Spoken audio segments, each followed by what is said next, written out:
Romans chapter 8 verses 14 to 17, the title of our message po sa morning po ito ay Adoption. Adoption.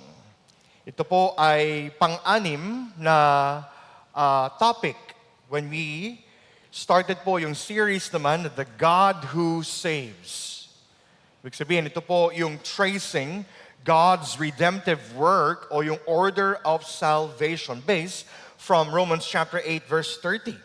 Sabi po doon ni Pablo, and those whom He predestined, He also called, and those whom He called, He also justified. And those whom He justified, He also glorified. So in between ng justification and glorification, we have adoption, sanctification, and perseverance. Ano po? So yun yung dadaanan natin in our time together.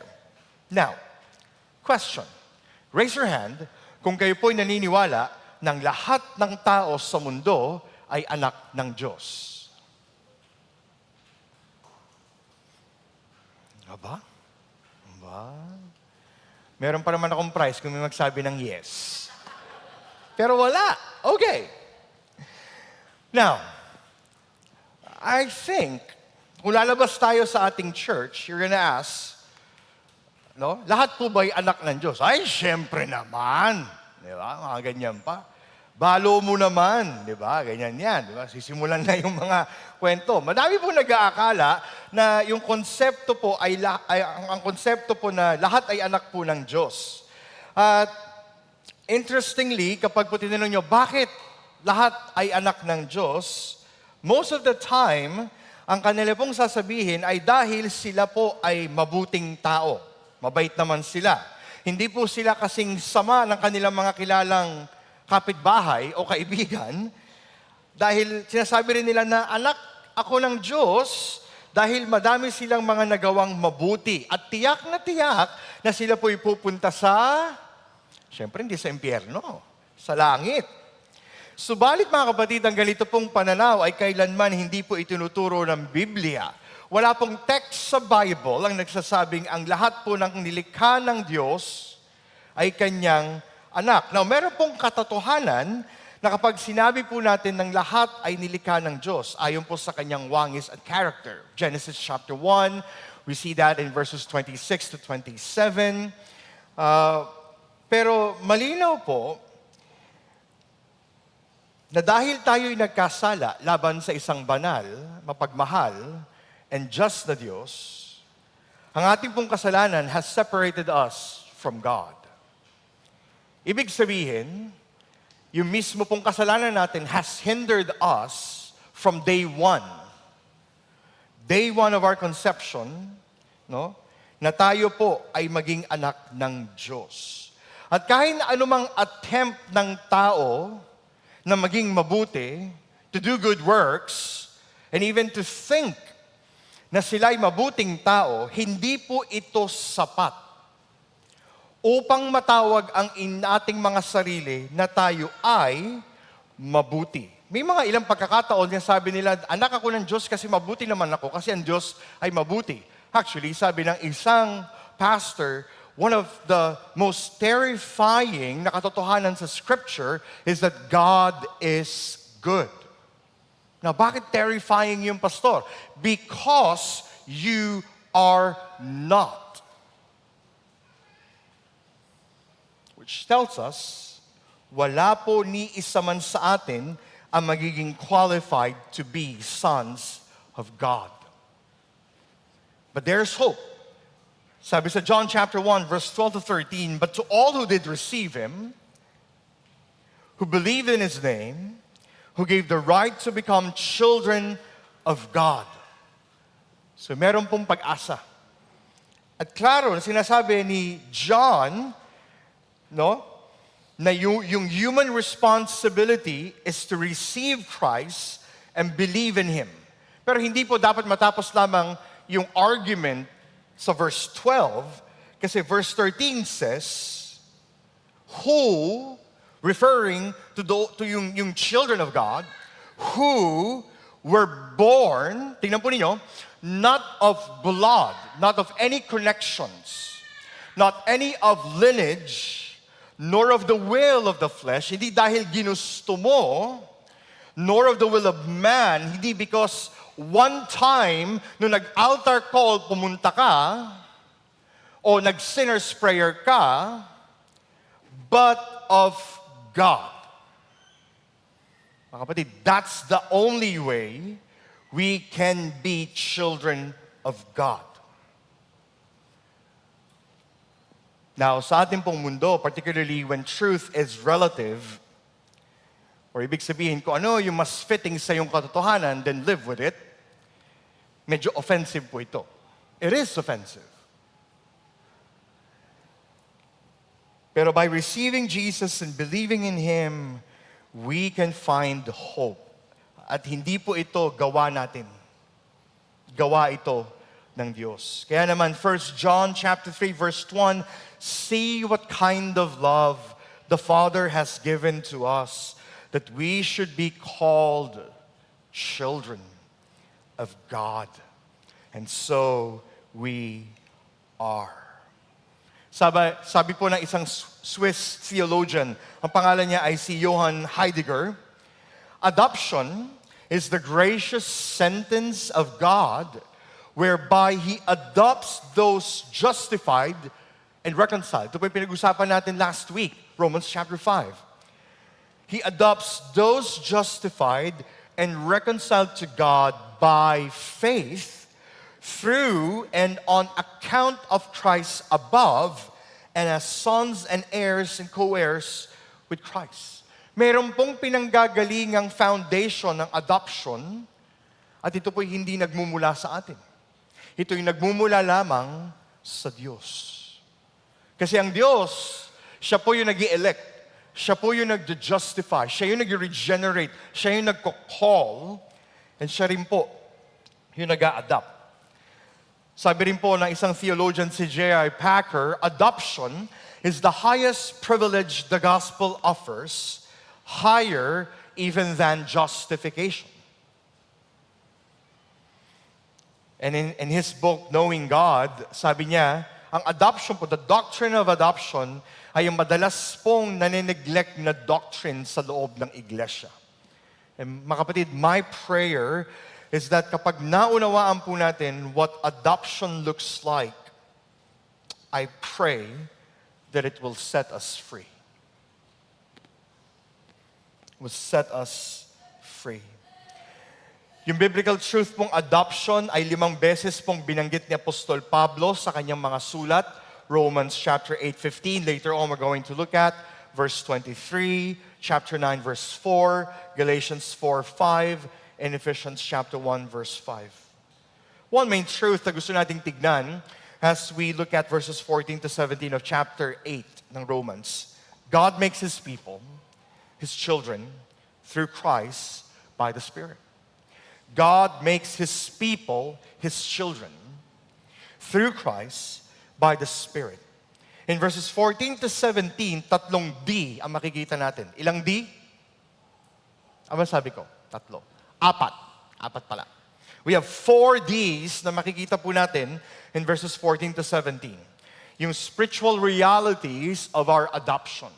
Ano po yung mga biblical truths na makikita natin in our adoption? First, verse 14, that we are determined by the Spirit of God. 15, we are drawn by the Spirit. Verse 16, we are defined by the Spirit. And verse 17, we are disciplined by the Spirit of God. Determined, drawn, defined, disciplined. 4 Ds to unpack. Ano po ang realities na meron po tayo sa ating adoption in Christ. Ready? Take a look at verse 14. Makikita po natin that we are determined by the Spirit of God. Sabi ni Pablo, verse 14, for all who are led by the Spirit of God are sons of God. Sinimulan po ni Apostol Pablo yung kanyang statements of verse 14 with the word for, which means ito po ay connected sa previous niyang argument na sinimulan sa chapter 8. Tingnan niyo po yung chapter 8 verse 1. Sabi ni Apostol Pablo, after shinare ni Pablo sa Romans chapter 7 yung kanyang deep struggle ng kanya pong remaining sin, sinabi niya sa kanyang sarili and to the church ng Rome, there is therefore now, kasi before, kung walang gospel, ang gagawin lamang po ng kautusan ng Diyos is that you will be condemned forever. Bakit? Hindi natin kayang abutin ang utos ng Diyos. None of us. Therefore, you're condemned. But, chapter 8, verse 1 tells us, mga kapatid, there is therefore now no condemnation for those who are in Christ Jesus. So, see yung paglift ng burden sa buhay ng isang Christian, now na meron na pong gospel. You're not anymore guilty, not anymore condemned. You're actually free. And verse 2, still in verse 8, chapter 8, for the law of the Spirit of life has set you free in Christ Jesus from the law of sin and death. Kasi yung law of sin and death pulls you away from God. The gospel po brings you back to God. Kaya para kay Apostol Pablo, meron ng tunay na kalayaan kay Kristo at sino mang namumuhay sa Kanya. Kaya ang paliwanag nga ni Paul sa verse 12, so then brothers, we are debtors not to the flesh, to live according to the flesh. Wala na yon. Hindi na po tayo slaves ng ating kasalanan. For if you live according to the flesh, verse 13, you will die. But if by the Spirit you put to death the deeds of the body, you will live. Ang isa pong Kristiyano without condemnation, na pero meron pong Kristo sa kanyang buhay, must now live for the Spirit. Must now live for the Spirit. Yun po yung argument ni Pablo. Then in verse 14, he says the privileges through the Holy Spirit. For all means, sa mga taong pong na-justify by grace alone, yun po yung tinutukoy ni Pablo. Yung all not means the whole world, means all. Ibig sabihin po, kailangan natin sundan yung argument niya, those who are only living in the Spirit. Yun lamang po yung gusto niyang sabihin. For all, then tingnan po ninyo, who are led by the Spirit of God. From justification, then we now receive adoption. Tingnan niyo po yung words ni Pablo, who are led. Similar word po dun is the word determined. Ibig sabihin, ito po'y desisyon na walang makababali. Ito po ay desisyon that is so precise and on point. Ibig ding sabihin, itong word pong ito is an action word na ibig sabihin nangyari na. Which tells us, mga kapatid, the Lord can only make us His sons and daughters. Wala pong po pwedeng tao na pwedeng sabihin niyang anak siya ng Diyos pero never po siyang na-justify or even heard the gospel. And by God's grace, mga kapatid, we are determined to be His own people. Kaya po siya highest privilege. Kasi tingnan po ninyo, hindi po tayo iniiwan ng Diyos. Yes, niligtas niya tayo mula po sa kapahamakan ng ating mga kasalanan He saved us from the wrath of God, from condemnation, pero hindi niya sinasabi, okay, sige, after ng saving ko, diyan ka lang. Hindi. Pero ginagawa ng Diyos is that, the Spirit of God, sabi dito, for all who are led by the Spirit of God are what? Sons of God. Plural. Are sons of God. Now, alam na alam po ng mga Roman Christians ang tinutukoy ni Apostol Pablo. He's talking about adoption. Sa kultura po ng mga Romano, meron na pong adoption process. Pero ito po yung catch. Ang isang parent po, particularly ang tatay, ay mag-a-adopt lamang ng isang mabait na tao. Di ba? Tama nga naman. Alam nga man na mag-adapt ka ng pasaway, masyas ang buntok. Mahirap po yun. Di ba? Kaya ang kultura nila, we will only adopt those who are proven good. Merong good moral character. Ang gospel ay iba. He adopts those, yung mga matigas po ang ulo. Tignan niyo po ang inyong katabi. Oh, sige po, pakitingin, wag kayong mahiya. Pakitignan lang pong sandali. Hindi ba? Hindi ba totoo na ang Diyos, no? Di ba nang pinag-usapan natin sa Romans chapter 5 last time? Yes, ang isang tao is willing to die for someone who's good. Pero ang gospel, ang ating pong Kristo died even before we are weak and ungodly. In the same way, yung adoption po natin is so determined na kahit mo na tayo ay weak, ungodly, vile, wretched, sabi ni Paul sa Romans 7. Wow, we are brought to God. Yun po yung kaibahan ng gospel adoption na gustong sabihin ni Pablo. Mga kapatid, that's how amazing the gospel is. Dahil tayo po ng mga makasalanan, ungodly, rebellious, disobedient, hindi po bibigyan ng good moral character ay inadopt ng Diyos. Akala nyo lang siguro, mabait yung katabi nyo, pero hindi po talaga. Lalo na kayo. Lalo na ako. So, ibig pong sabihin, it is only by God's grace that we are determined to be led by the Spirit of God and be called sons of God. Yung pagkilos po ng banal na spirito is active. Ibig sabihin, the Holy Spirit po stays sa ating mga puso.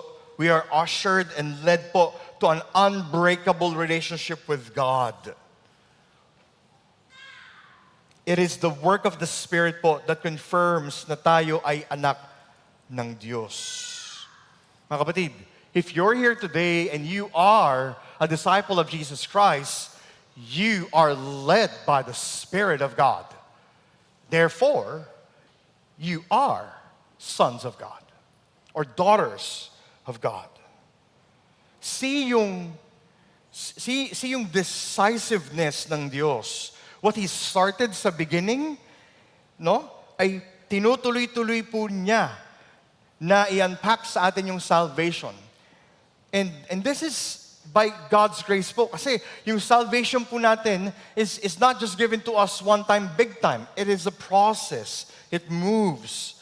At habang nauunawaan natin kung sino si Kristo, mas nagiging dear, mas nagiging amazing yung gospel ng Diyos para po sa atin. Wow. God makes His people His children through Christ by the Spirit. Second truth, verse 15. Hindi lamang po we are determined by the Spirit of God, but we are also drawn by the Spirit.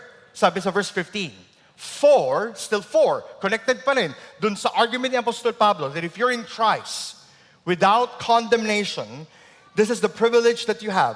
For you did not receive the spirit of slavery to fall back into fear, but you have received the spirit of adoption as sons, by whom we cry, Abba, Father. Ilan pong klaseng spiritong binanggit ni Pablo sa verse 15? If you're paying attention. Ilan? Ilang spirito? Sige po, look at your Bible, so look at the screen. Dalawa. No, the spirit of slavery and the spirit of adoption. Sabi ni Pablo, if you're in Christ, if you've been drawn by the Spirit, you did not receive the spirit of slavery. Ano ba ibig sabihin ng spirit of slavery? Ito po ay pagkakaroon ng attitude and obedience sa Diyos out of fear.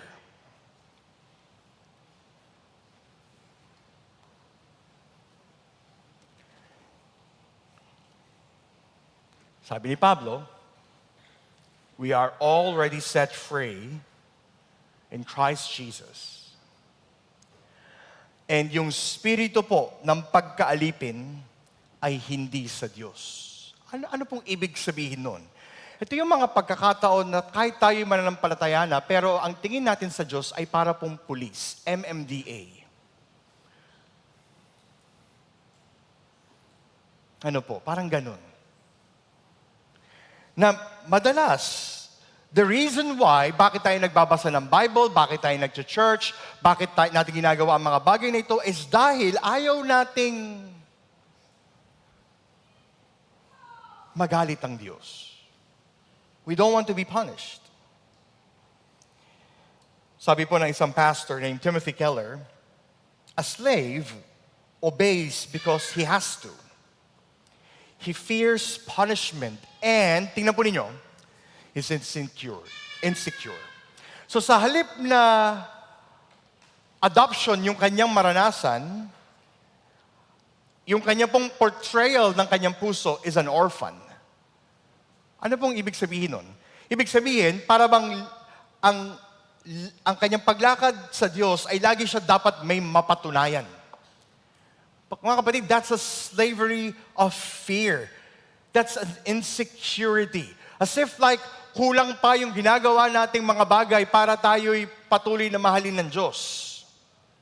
That's a slavery of fear. Sabi ni Teller, it says the view that says sa ating mga sarili, I must perform well in my work for God, and then He will pay my wages. He will answer my prayers, protect me, and so on. But if I perform poorly, baka mawala yung aking kaligtasan. That's a spirit of slavery. Mga kapatid, kung ating pong relasyon sa Diyos ay nakabase sa ungodly fear, magiging pasakit ang ating Christian life. Ang tingin natin kay Kristo po ay parang pulis, MMDA, tatay na galit na mayroong laging pat-pat, hanger. Ganon, parang laging ganon. Na lagi pong manguhuli at mamamalo. Subalit ang sabi po ni Pablo, hindi ito ang spirito na ating tinanggap through the Spirit. What are we drawn to? The second kind of spirit, in verse 15. The spirit of sonship. The spirit of adoption. Ano ba ibig sabihin nito? Ito ay pagkakaroon ng confidence na lumapit sa Diyos bilang kanyang ama, hindi bilang slave master o boss. I remember one time, si CJ was like starting po in school. And there was one time nag-prepare siya para sa isang exam. Sinabi niya sa amin, Dad, Mom, kapag ba nag-fail ako sa school, mahal niyo pa rin ba ako? At kaming dalawa, nagtinginan kami ni Pao. It's like, okay, a 5-year-old kid, or like maybe a 6-year-old kid, nagtatanong po ng ganon, no? Kasi syempre, kami po ay stage fathers and mothers, ganon po, di ba? Parang you want your son to excel, di ba? Tapos biglang nagtanong siya kasi nire-review talaga ni Pao yan. Talagang review, no? Then, ganun yung tanong niya sa amin. Mamahalin niyo pa rin ba ako if I fail sa exam? And tumingin po kami sa kanya, sabi namin sa kanya, Son, even if you fail, we will still love you. Why? Because you are our son. And we are yours. Tapos niyakap niya kami. Pero binulungan ko, pero galingan mo naman. May caveat ng konti. Again, that's my flesh. No, that's my flesh. Kasi parang yung gusto ko po, yung anak ko will perform well. Ang gusto ko po, yung anak namin will achieve this. Pero, just think with me, mga parents. Kung ang base po ng inyong pag-ibig sa inyong mga anak is based on their performance, mga kapatid, that is not the spirit of sonship. That's the spirit of slavery.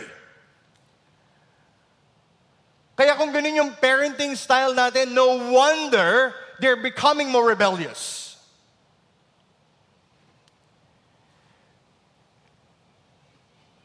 minsan I'm talking to the parents, minsan mataas pa yung standard natin sa Diyos. For them to be loved. Mga kapatid, do you understand? Parents in this room, do you understand how God loved you? Not on your performance. Hindi po sa kaya nating gawin, but only on the finished work of Christ. In the same way, huwag tayong mag-atang ng ilang pang mga burden sa loob ng tahanan. Why? Because we have the spirit of sonship. Mga kapatid, please don't get me wrong, hindi ibig sabihin na kapag ganito yung perspective natin biblically, ay pwede na lamang pong magkasala. No! I think all the more when our children understand that they are dearly loved by God, even if they fail, even if they sin, even if they fall. But because nararanasan natin yung transforming grace and love ng Diyos, then we can tell them, son, daughter, anak, mahal pa rin kita. Whatever happens. Mga kapatid, this is the heart of God. This is the heart of God. Kaya nga sabi rin ni Pablo, kung meron tayong spirit of sonship of adoption, ano po yung result? By whom? Look at verse 15. By whom we cry, Abba, Father.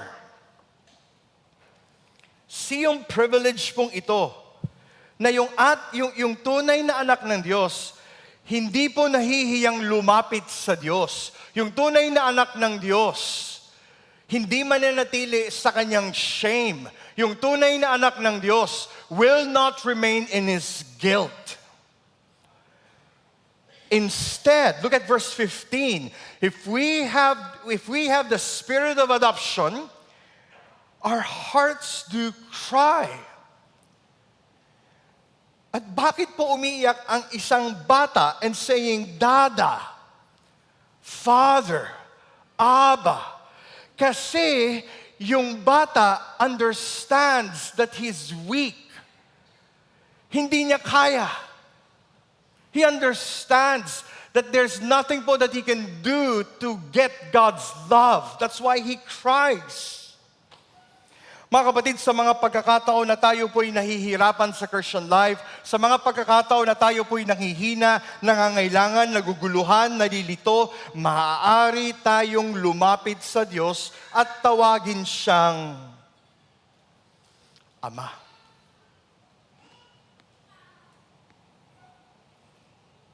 Hindi ba't ganito po yung sinabi ng Panginoong Yesus sa kanyang mga disciples nung tinuturuan niya pong manalangin sila sa Matthew chapter 6 verses 9 to 15.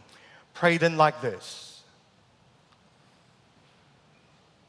Our Father in heaven. Now, liberating po ito para sa mga Hudyo. Kasi mahirap po para sa kanila na i-associate yung divinity ng Diyos, yung pagka-Diyos ni Yahweh, at tatawagin mo siyang earthly father. Pero para kay Kristo, gusto niyang i-liberate yung kanilang mga puso that if you're with me, if you're going to follow me, you can call God Father. At yung prayer pong ito is a prayer of need. Tingnan niyo po. Our Father in heaven, hallowed be your name. Your kingdom come, your will be done on earth as it is in heaven. Give us this day our daily bread and forgive us our debts as we also have forgiven our debtors. So see yung need, see yung longing ng isang person po na mayroong relasyon sa Diyos. And lead us not into temptation, but deliver us from evil. For if you forgive others other trespasses, your heavenly Father will also forgive you. But if you do not forgive others their trespasses, neither will your Father forgive your trespasses. Dito lamang po sa prayer na ito, 3 times the word Father was mentioned. See the intimacy. See the joy na meron po ang isang mananampalataya. Mga kapatid, ang inyo po bang relasyon sa Diyos is marked with the spirit of fear or the spirit of sonship? Yung inyo po bang relasyon sa Diyos ngayon, as if like, meron ka pang dapat patunayan sa Diyos so that you will be loved and be accepted by Him. Mga kapatid, if that's our mindset, ibig sabihin, you have the spirit of slavery. I remember po, again, I think, baka magalit sa akin si CJ, I'm using him again. But I think that's the joy of being a pastor's kid. Nung si CJ po ay maliit pa rin, maybe like 3 years old,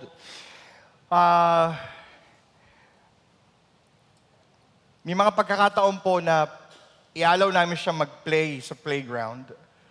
And si CJ, ano po siya, ayaw niya po ng maputik. Pero pag nakakita siya na ibang mga bata naglalaro, he starts to run. And as yung maliit pa lang po siya, hayaan namin siya, bigyan namin siguro mga 1 hour, and talaga ma-enjoy niya, pawis na pawis siya, no? Then may mga pagkakataon, galing po akong work, tapos pag nakita niya ako, okay, kahit na pawis siya, okay, pag nakita niya po ako, yung first response niya is tatakbo siya sa akin. Sabi niya, daddy. No? Pero wala sa mind ng isang bata, pag nakita niya yung tatay niya, kahit pawis na pawis siya, madungis siya, madumi siya, wala sa mind ng isang bata, ay, yung tatay ko, wait lang. Lilinisin ko muna yung sarili ko. Sandali lang, daddy, wag mo kong hawakan, don't touch me. Walang ganun po yung mindset yung bata. Ano yung mindset ng isang childlike? The childlike faith is something like this. Nandiyan yung tatay ko, I'll run to you dahil hindi ko kayang linisin ang sarili ko, you clean me. Yun po yung spirit of adoption. We run to Jesus. Mga kapatid, if you're stuck with your sin, run to Jesus. If you're stuck with any kind of shame and guilt in your life, your Father waits for you. Sabi sa Luke 15, ano yung description ng parable of the lost son? Nasaan yung tatay habang yung kanyang prodigal son is wandering? Nasa porch. Nasa labas ng tahanan actually waiting for his son.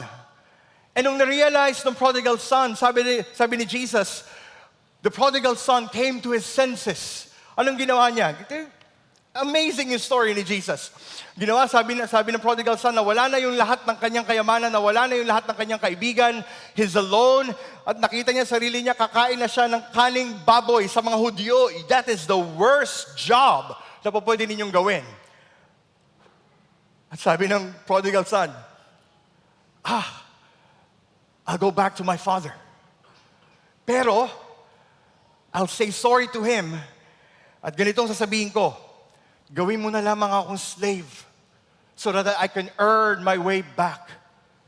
And maaaring yung pagpunta nung prodigal son doon sa pabalik sa bahay nila, nag-rehearse siya. Naku, Dad, sorry po ganito po yung nagawa ko. Siguro ito na yung mga gagawin ko sa inyo para mabayaran ko lahat ng mga utang na, yung inheritance ko. Pero anong ginawa po ng father? Sabi ni Jesus, while the prodigal son was far away, yung tatay ran to the prodigal son. Ran to the prodigal son. At nung nakita yung prodigal son, anong ginawa? Sabi ni Jesus, the father po, threw his arms sa son, kissed him. You see kung gaano kabaho itong prodigal son. Kung ang trabaho mo ay sa mga babuyan. Pero yung tatay walang pakialam. I don't care about your dirt. I don't care about your shame. Anong ginawa ng father? He kissed him. He hugged him. Tapos sabi ng prodigal son, Father, forgive me for I have sinned against you. Anong ginawa din ng father? Pinakinggan niya yon. Tapos sinawag niya yung kanyang servants, bring him some sandals. Bring him the ring. Ibig sabihin ng ring sa panahon ng mga Hudyo, it is a sign of sonship. I now accept you. At ano bang sabi ng father? Let's kill a fattened calf. Because my son is back. And here's the catch.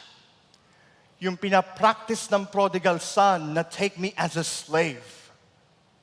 hindi niya nasabi. Why? Because coming to Jesus is not on your own terms. Coming to Jesus is receiving His love. Mga kapatid, God makes His people, His children through Christ by the Spirit. We are drawn. We are drawn. We are drawn by the Spirit to the Father. And Paul is not yet done. Look at verse 16. Not only that we are determined, not only that we are drawn, but we're also defined by the Spirit. Look at verse 16. The Spirit Himself bears witness with our spirit that we are what? Children of God.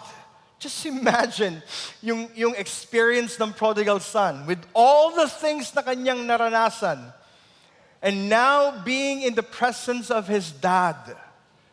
Wow, I am not anymore away. I'm home. Ang mga kapatid, that's what the Spirit does. He bears witness.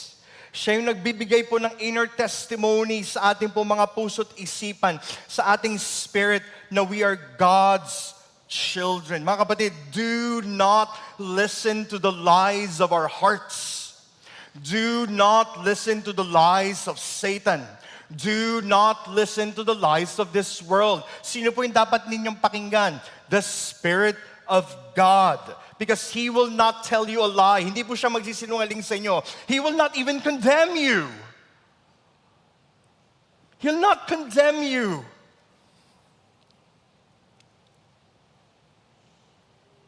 Kapatid, the Spirit of God bears witness, and He is for us. He is for us. Therefore, when we are defined by the Spirit of God, we are also led and defined by a new identity. Ibig sabihin, hindi na po tayo yung dating namumuhay sa flesh. Ito yung argument ni Pablo sa Romans 8. But we are now living in the Spirit. Therefore, yung nagdidikta na po ng ating identity is not our sin, not the world, not Satan. Kaya paano po natin malalaman na tayo ay being led and defined by the Spirit? Let me provide you some truths. Malalaman po natin that you are being led and led by the Spirit. We are being defined by Him when we experience this, mga kapatid. We are compelled by love for God. We are compelled by love for God.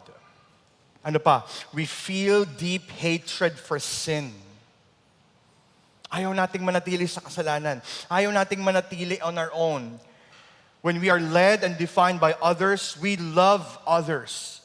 Walang prejudgment. Walang assumptions. We come. We are actively part of a local church. O teka, totoo, pastor? Yes. Kasi yung language dito ni Pablo is what? We. Look at verse 16. We are children of God. Hindi po pwede na sasabihin mo, you are a child of God, pero you are isolated. You are living unbiblical.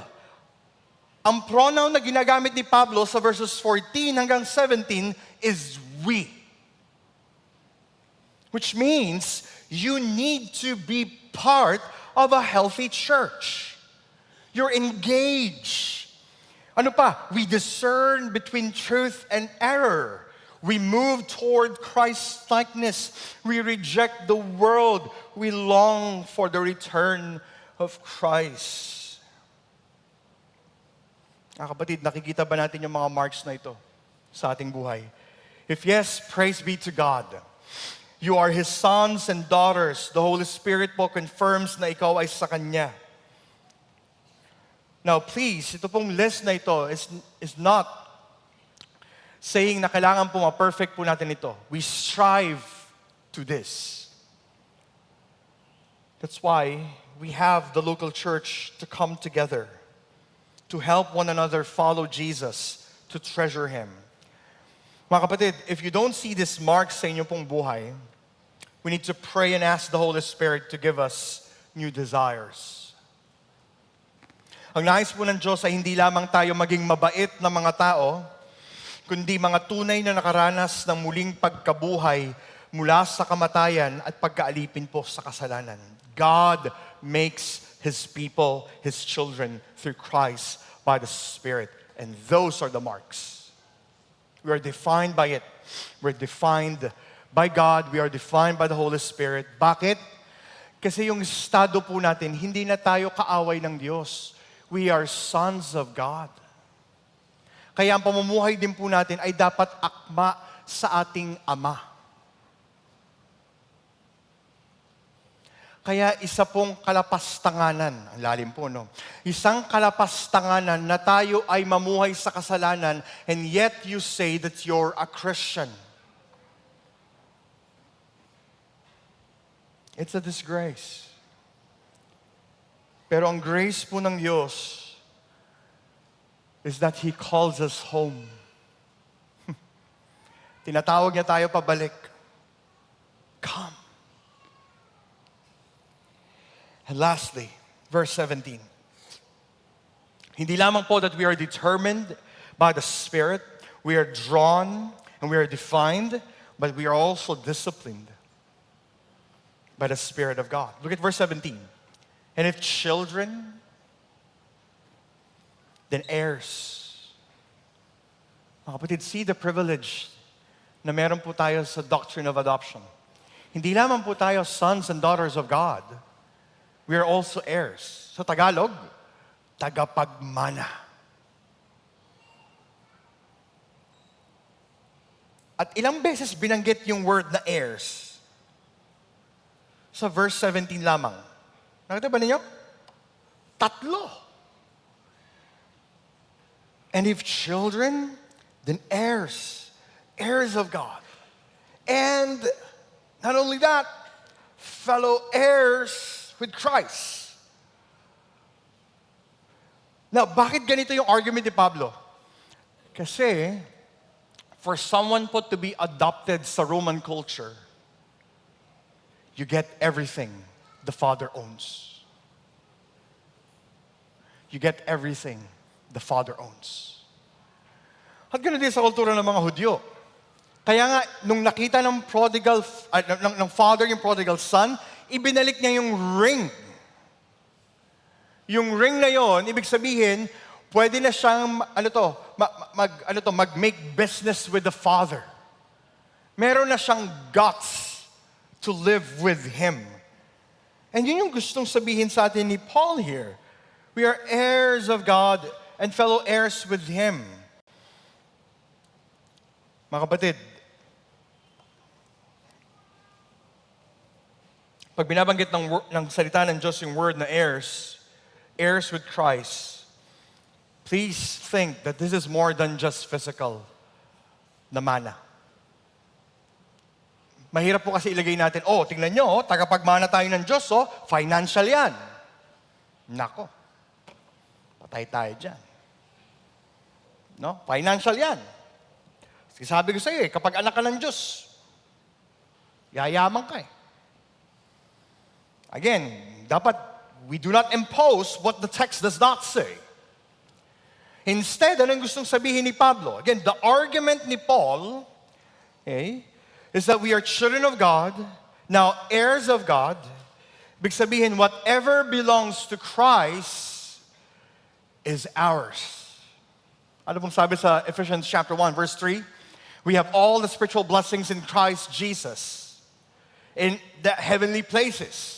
Ibig sabihin, that's ours. And some of the benefits na pong yun we are experiencing today, pero when we see Christ face to face, we're going to experience it all the more. Which means, what we're tasting right now is just a foretaste. Patikim pa lang. Sabi mo sa katabi mo, patikim pa lang yan, Brad. Kaya wag po kayong magkakamali na kapag naman sinasabi sa, uy, heirs oh, tagapagmana, see?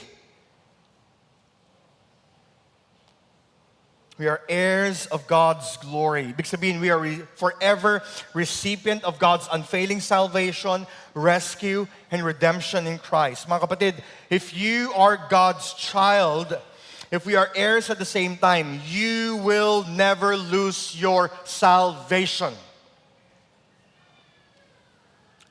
Wag po kayong maniniwala sa ilang mga katuruan that you can lose your salvation. You can't. In the first place, kung may lulus po ninyo inyong salvation, ay wala talaga kayong salvation. Dahil ang Diyos na nagkaloob ng kaligtasan, for sure you're secured. That's what it means po to be an heir of God. Mga kapatid, we have eternal security, salvation sa ating Diyos because tayo po'y Kanyang inelect, ni-regenerate, tinawag, ginustify, and now He has adopted you. Not only that, pero ang ating Diyos po is sanctifying us, pag-usapan natin next week, and so that we may persevere till we are glorified in Christ. But wait, there's a comma in verse 17. Ano ba sabi? And if children and heirs, heirs of God and fellow heirs with Christ, comma, provided we suffer with Him. Ano ibig sabihin nito? God's heirs will face suffering. Why? One of the blessings the membership interviews is to hear testimonies, like what I said. Interesting, tinatapos ko po yung sermon ko na It's My Mind. We were interviewing two young ladies yesterday. And sabi ko, while they're sharing their testimonies, wait, hindi ko pa tapos yung sermon. Nandito na ako sa point number 4. Yun yung ibig sabihin. They were sharing about their testimonies, how God broke their hearts. God's heirs will face suffering. Why? So that God's children may be broken from what? Self-will, self-reliance, selfishness, and that they may only depend on the Father's purposes and wills of their lives. Hindi po ibig sabihin that if you're a son of God, daughter of God, ay wala na pong remaining sin. There is still sin. And what does God do to break us? He brings suffering.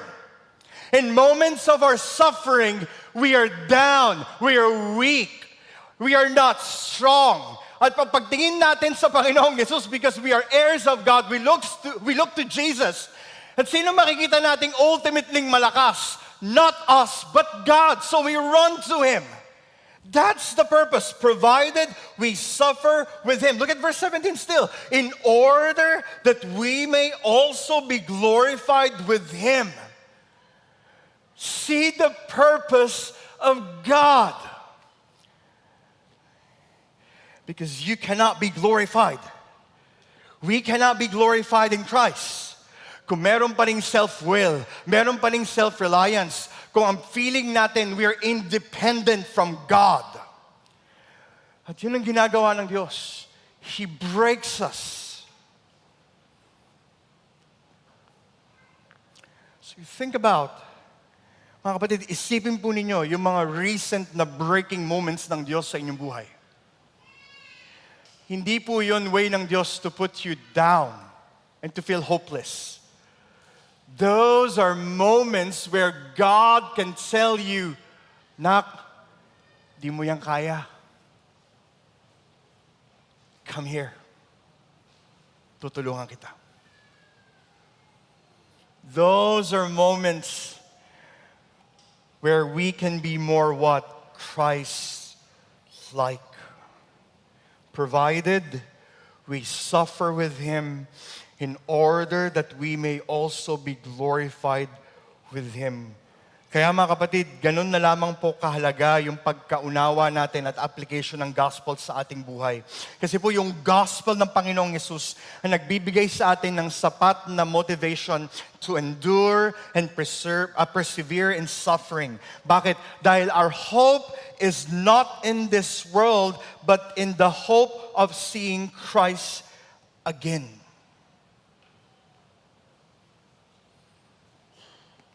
So we thank God for suffering. Kasi when God breaks you, yung paglapit natin sa Diyos, look here, He makes you whole again. See the love of the Father, mga kapatid. See the love of a Father. Ang isang tatay na tunay na caring and loving sa kanyang mga anak, hindi niya hahayaan lamang na nasusugatan ng kanyang anak. He will help him. And that's the love of the Father. When we see that we need to suffer so that we may also be glorified with Him. Mga kapatid, si Kristo, in the Garden of Gethsemane, before He faced the cross, He experienced extreme suffering. Ano po ang linya ng ating Panginoong Yesus? Not my will, but your will be done. See that? Even si Kristo experience breaking. The human will wants what? Ayaw na niya na pumunta ng cross. Kasi ano yung mararanasan niya? Yung puot at galit ng Diyos sa ating mga kasalanan, He will carry those on His weight and His shoulders. Kaya sabi ng Panginoon, sabi nga ni Luke, description niya, nung nagpipray ang Panginoong Yesus, severe praying, extreme praying, to the point na siya'y umiyak ng dugo. Doctors would tell that that is only possible because of extreme suffering. But Jesus was broken. And on the cross, mga kapatid, His body was broken so that we can be what? Whole. So that we can come to Jesus. Mga kapatid, in the same way as followers of Jesus, dapat sabihin din po natin sa Kanya, not my will, Lord, but yours be done, Father.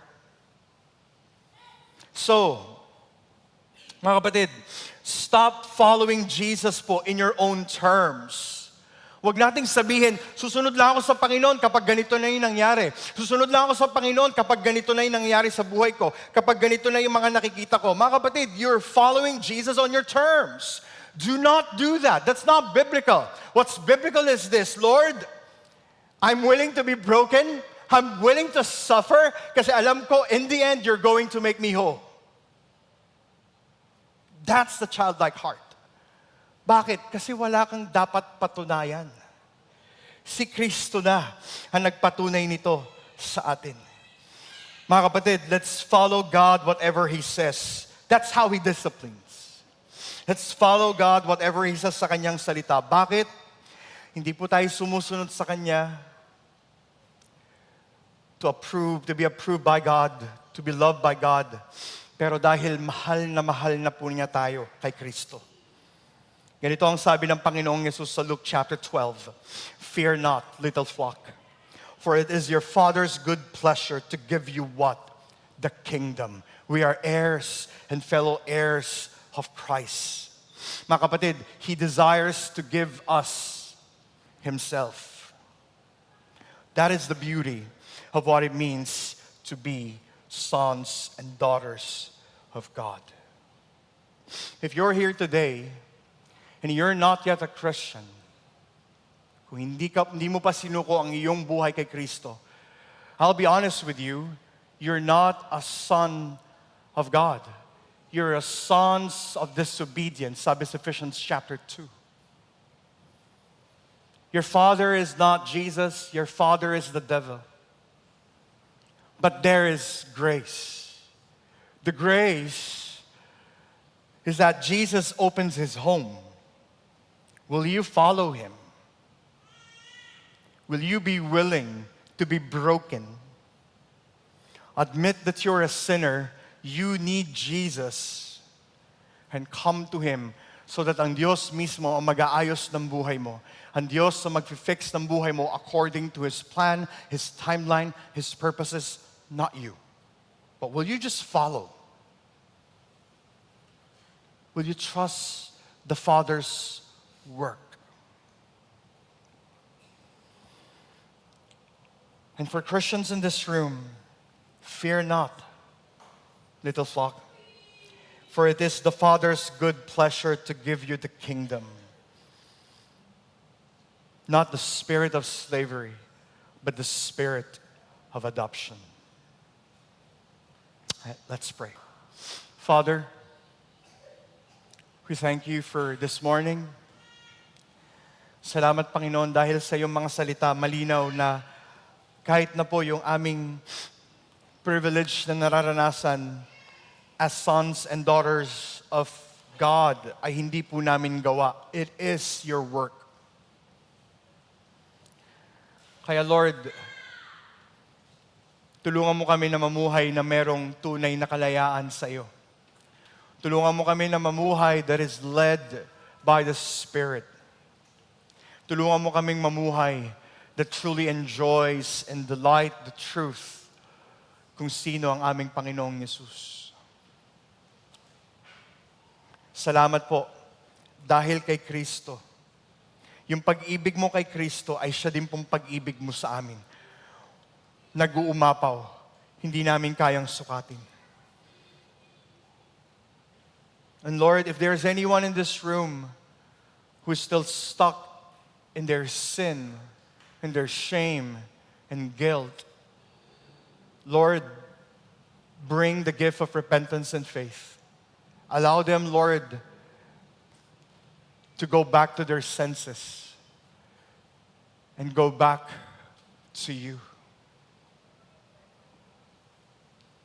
Salamat po, for there is grace available in you. May we walk in it. May we run towards you. In Christ we pray. Amen.